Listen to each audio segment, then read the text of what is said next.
It seems any recipe that involves puff pastry is a winner, don't you think? This Mushroom Wellington is certainly no exception. There's just something about that crispy exterior, so delicious. It makes you feel all warm and cozy inside. The bonus about this Mushroom Wellington, it is perfect to serve at holidays, especially if you have any vegan guests that are attending because it happens to be vegan.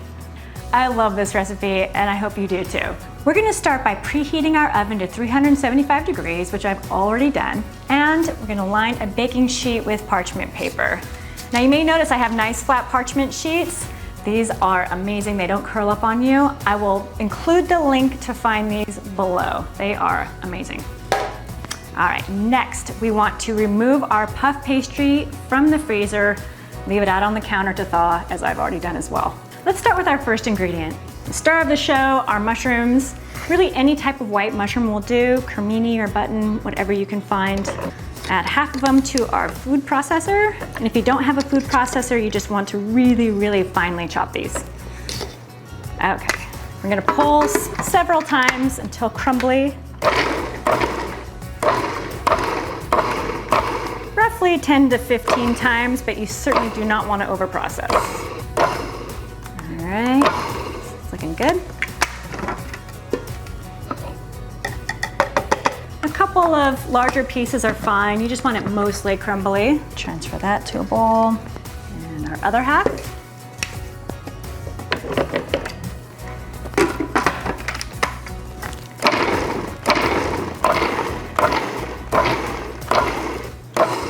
All right, that looks pretty good. All right. Okay, we have our mushrooms all ready to go. Now we're gonna head over to the stove. All right, let's turn our stove to medium high. Add a couple tablespoons of oil. I usually do avocado or olive oil. Either one will work. Let that heat for just a sec. Once our oil is warm, we're gonna add our red onion. And we're gonna saute this for 3 to 4 minutes until our onion is lightly browned. Now this red onion is gonna add a little bit of sweetness to the mixture. It's gonna be really, really nice. All right, these onions are looking pretty good. We're gonna lower our heat to medium. Add a few cloves of minced garlic. Stir this for a good minute or two until it's slightly soft. All right, let's add our mushrooms.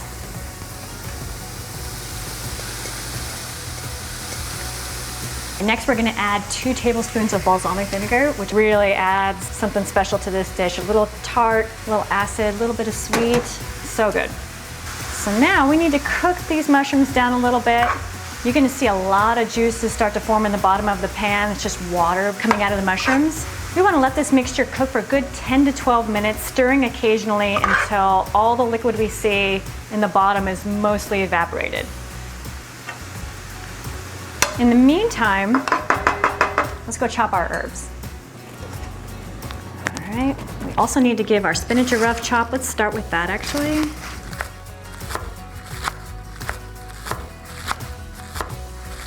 We have some fresh sage. Just need about a half a tablespoon or so. And you can certainly use dried sage as well. I give those measurements in the full recipe. And we have our fresh thyme. Wow, these herbs sure smell like Thanksgiving. There's something about sage, thyme. Right. Next we have our water chestnuts. These are optional, but I highly recommend adding them if you can find them and if you like them. They just add a nice little extra crunch. It's just one of those ingredients that doesn't lose its crunch even if it's surrounded by other moist ingredients. It's really amazing that way, and that's why it works so beautifully in this recipe.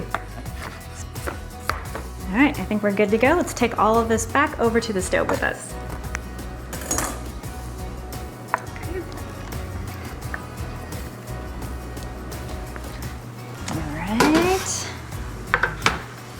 Let's see how we're doing here. It's looking pretty good. All right, most of that moisture has evaporated. Maybe just a couple more minutes. There's just a little bit more liquid in the pan that we can get rid of. All right, this is looking pretty good. A little bit of moisture is fine. So we're just gonna scoot the mixture off to the side, make some room here. We're gonna add another tablespoon of our oil right to the center. And then actually we wanna add our wonderful herbs. And those water chestnuts, just right to that center spot where the oil is. Just saute this little mixture together over here off to the side until you can really smell those herbs, only about a minute or so. Let's add a little salt and pepper. Add a 1/4 teaspoon of pepper. 3/4 teaspoon or so of salt. Stir that in. Let's add that spinach. Just want to keep that spinach on this side of the pan as much as we can so it can wilt down nicely. I also love that spinach is a nice tender green to add, so it really doesn't make its presence known that much, just enough. Look at that, isn't that funny? Look at what we're left with here. Such a tiny amount compared to what we started with. All right, now we fold everything together. Make sure that spinach mixture and the water chestnuts are evenly distributed throughout. You can certainly chop your water chestnuts into smaller pieces than this. I kind of like them a little bit bigger. And there's our filling. So if you're going to be serving this on a busy day, such as Thanksgiving, Christmas, or any other holiday, here's the great part. This mixture can be made up to 2 days in advance. Just let it cool and then store it in the fridge in an airtight container until the day you're ready to make it. It is such a time saver. Let's turn off our heat and then let's actually take this over near where we're going to be working with our puff pastry so that it's nice and handy and ready to go.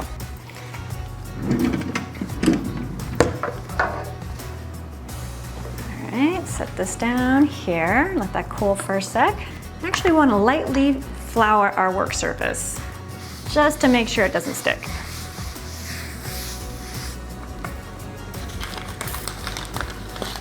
Now you want your puff pastry still cool, but not frozen. If it's frozen, definitely wait. You cannot work with a frozen puff pastry. All right. And from here, we want to roll it out so that it extends about 1 inch or 2 in every direction.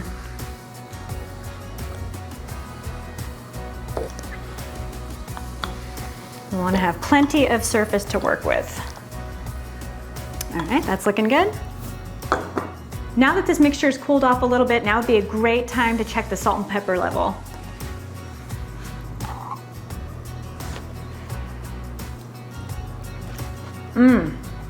Good to go. That sweetness from the balsamic, just ever so slight little tang, crunch from the water chestnuts and the onions. Yum. Now let's transfer that puff pastry to our lined baking sheet.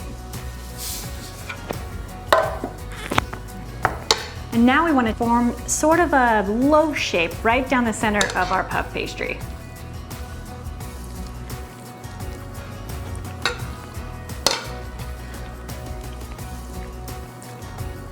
All right, okay, there's a little bit left. All right, get this formed and packed together as nicely as we can here. Try and get it nice and even across the top. Now we want to pull the 2 sides from the long ends up to meet in the center, and we want to pinch them together. We don't want anything oozing out, so we really have to make sure it's secure. All right, but we don't need to pinch the ends. Those can be left loose. From here, now we're going to slice off about 1 inch on each end, but we're going to put it to good use. All right. Fold these up, tuck these in.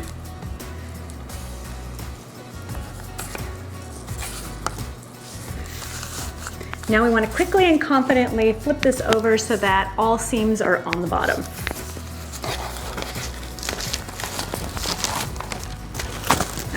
And if we need to do some mending, we can.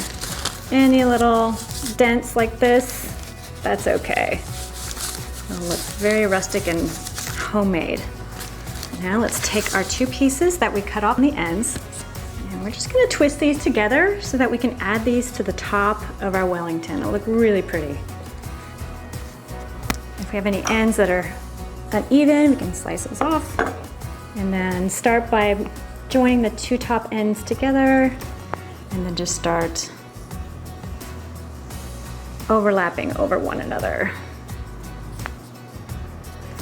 This certainly doesn't need to be perfect. After all, it's gonna puff up beautifully, nice and golden brown. So it'll look much different after it's been baked. That looks pretty good. All right. Back over. Okay. Now we want to get the sharpest knife that you have on hand and create some slits on either side. About 1-inch slits, about 1 inch apart from one another. Just going down the side. This will help ventilate the Wellington and also creates kind of a nice, pretty pattern across the top. You can see that side there. And then we want to do the other side. Super important to have a really sharp knife for this job. All right, it's looking beautiful. Need to actually also pierce some holes just along the sides with a fork. And then we're almost there. Okay. The last step is certainly optional. I like doing this because it just adds a little something extra special to the surface. But this is a mixture of a little bit of oil and a little bit of non-dairy milk. I just like to brush it across the top. There we go. All right, we're good to go. Now it's time to bake this beautiful Wellington in our preheated oven for 35 to 45 minutes or until it's nice and golden brown. Now, if your oven tends to heat unevenly like mine does, you want to be sure to rotate it at about the halfway mark. I usually rotate it around 20 minutes.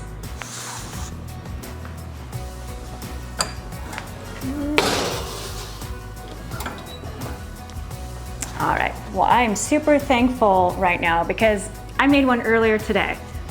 So I don't have to wait those 35 to 45 minutes. Golden brown, that puff pastry.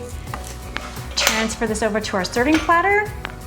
I usually do this by taking 2 spatulas like this.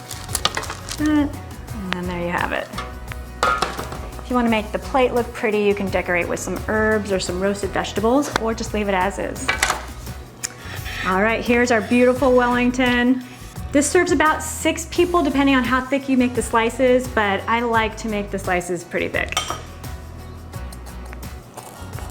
I will say this is Jeff's favorite recipe in my new cookbook, Vegan Thanksgiving Dinner and Pies. He absolutely loves this Wellington. Okay.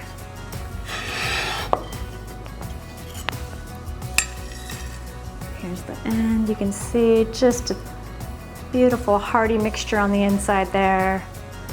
You know what? I think I'm gonna be nice. I'm gonna save this end piece for Jeff because he loves it. Got that extra puff pastry, super crunchy. I'll take this next one.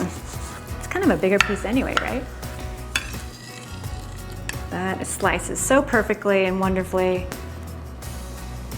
Now I should say you could certainly add a little Thanksgiving gravy to this Wellington if you like.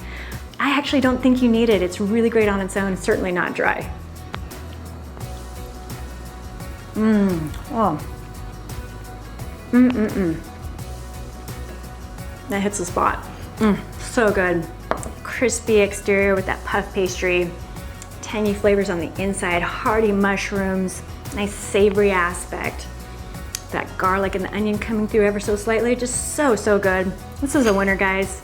If you're looking for an amazing main dish to serve, especially if you have vegetarians or vegans coming, this is a winner. But I have to say, even the carnivores in our life love this dish too. It's truly a winner all the way around and something that everyone can enjoy. The full recipe can be found on audreydunham.com. Just simply search for Mushroom Wellington, it should pop right up. And it can also be found in my brand new cookbook, Vegan Thanksgiving Dinner and Pies. Thank you very much for joining me today. If you haven't done so, please subscribe to this channel and please click that bell so you get instant notifications anytime that I post a new video. If you decide to try this recipe, please let me know what you think in the comments below. I always love hearing from you. That's it for today. Happy holidays, everybody. I'll see you next time.